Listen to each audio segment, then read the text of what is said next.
இது வரைக்கும் நான் 3 எபிசோட் பண்ணேன் இல்லைங்களா? அந்த 3 எபிசோடு வந்து நீங்கள் பார்த்துருப்பீங்க. உங்களுக்கு பிடிச்சிருந்ததுன்னா எனக்கு லைக் பண்ணுங்கள், ஷேர் பண்ணுங்கள், சப்ஸ்கிரைப் பண்ணுங்கள், இந்த பெல் ஐக்கானை கிளிக் பண்ணுங்கள். அப்போ என்னோட நெக்ஸ்ட் எபிசோட்ஸ் எல்லாம் உங்களுக்கு நோட்டிஃபிகேஷன் கிடைக்கும். நீங்கள் ஃபாலோ பண்ணிக்கிட்டே வந்தீங்கன்னா கண்டிப்பாக 3 மந்த்ஸுக்குள்ளே உங்களால் ஒரு சின்ன சின்ன வார்த்தைகளாச்சும் நல்லா ஹிந்தியில் பேச முடியும். சரிங்களா? இப்போ 4th இதை என்ன பார்க்க போகிறோம் அப்படின்னாக்கா, நுண்ணிய வேறுபாடு உடைய எழுத்துக்கள், அதாவது லெட்டர்ஸ் வித் மைன்யூட் டிஃப்ரென்ஸ். அதாவது நம்ம இந்த வியஞ்சன் மெய்யெழுத்துக்கள்னு பார்த்தோம் இல்லைங்களா? அதில் பார்த்தீங்கன்னா உங்களுக்கு வந்து லெட்டர்ஸ் வந்து ஸ்லைட்டாக டிஃப்ரென்சஸ் இருக்கும், உங்களுக்கு கன்ஃபியூஸ் ஆகும். ஸோ அது எந்தெந்த எழுத்துக்கள் உங்களுக்கு கன்ஃபியூஸ் ஆகும் அப்படிங்கிறத நானே டிஃப்ரென்ஷியேட் பண்ணி காட்டியிருக்கேன்.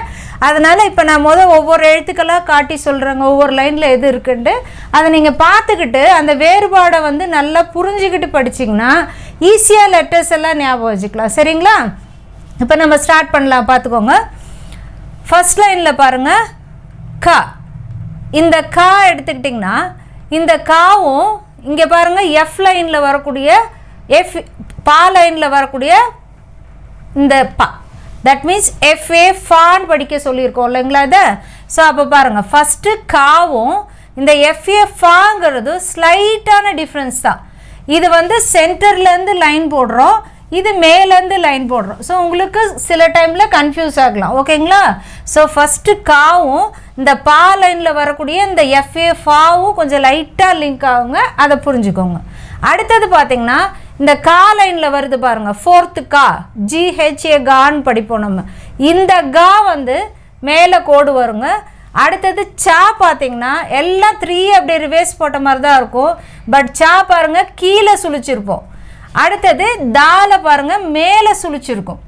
ஸோ இப்போ இது 3 ஒட்டுக்கா நீங்கள் படிக்கிறப்ப எந்த இடத்துல கா, எந்த இடத்துல சா, எந்த இடத்துல தாங்கிறது உங்களுக்கு புரியுங்க. ஸோ ஃபஸ்ட்டு காவுக்கு எதுவும் வராது, ஃபுல் லைன் வந்துருங்க.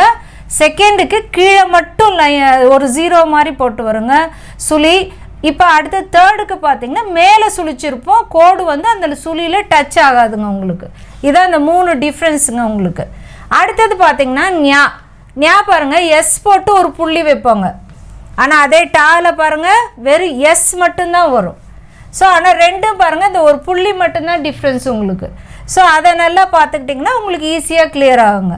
அடுத்தது பாருங்கள் சா ஜா, இது வந்து ஒரு லைன் போட்டு சி போட்டு போடணுங்க, இது யூ போட்டு ஒரு சின்ன கோடு போட்டு போடுறதுங்க. ஸ்லைட் டிஃப்ரென்ஸ் தான், பட் ரைட் பண்ணுறப்போ உங்களுக்கு கன்ஃபியூஸ் ஆகும்.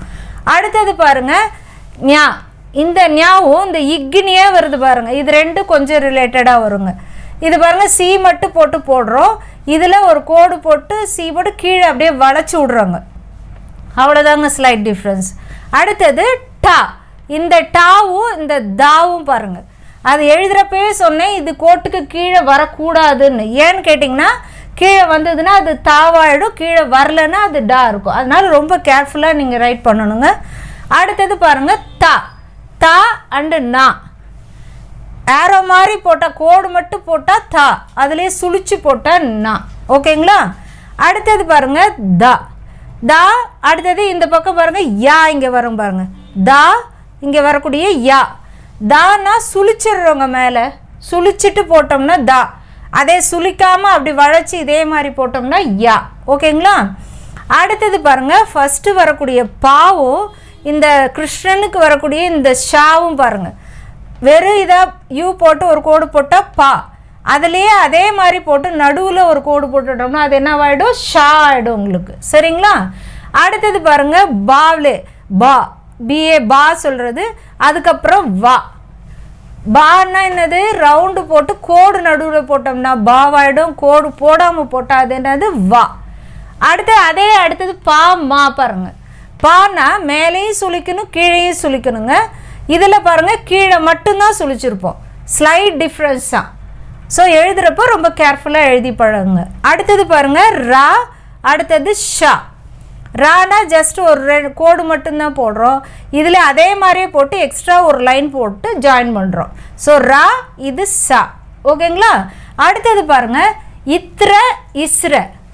இத்ர பார்த்திங்கன்னா கேவை அப்படியே திருப்பி போட்ட மாதிரி போட்டிருப்போம், இஸ்ரவும் அதே மாதிரி போட்டு மேலே ஒரு சின்னதாக ஒரு சுழிச்சிருப்போம், அவ்வளோதான். ஸோ இத்ர இஸ்ர. ஓகேங்களா? அடுத்தது பாருங்கள், இந்த ஜாவும் இந்த இக்ஷாக்கு வரக்கூடிய எழுத்து பாருங்கள். ஜானா ஈ போட்டு ஒரு கோடு போட்டு ஜாயின் பண்ணுறோம். இக்ஸா அதே ஈயை திருப்பி போடுற மாதிரி போடுறோம் நம்ம. ஸோ இதாங்க ஸ்லைட் டிஃப்ரென்சஸ்ங்க. இந்த டிஃப்ரென்சஸை பார்த்து படிச்சிங்கன்னா உங்களுக்கு எழுதுகிறப்ப எந்த கன்ஃபியூஸும் வராது. நீங்கள் கிளியராக எழுதிக்கலாம். படிக்கிறப்பவுமே இதை மைண்டில் வச்சுக்கிட்டிங்கன்னா ஸோ இந்த டிஃப்ரென்ஸ் வருதா, இந்த எழுத்து இதுதான் அப்படின்னு சொல்லி நம்ம படிக்கிறப்பையும் கன்ஃபியூஸ் இல்லாமல் படிக்க முடியுங்க. ஓகே, தேங்க்யூங்க.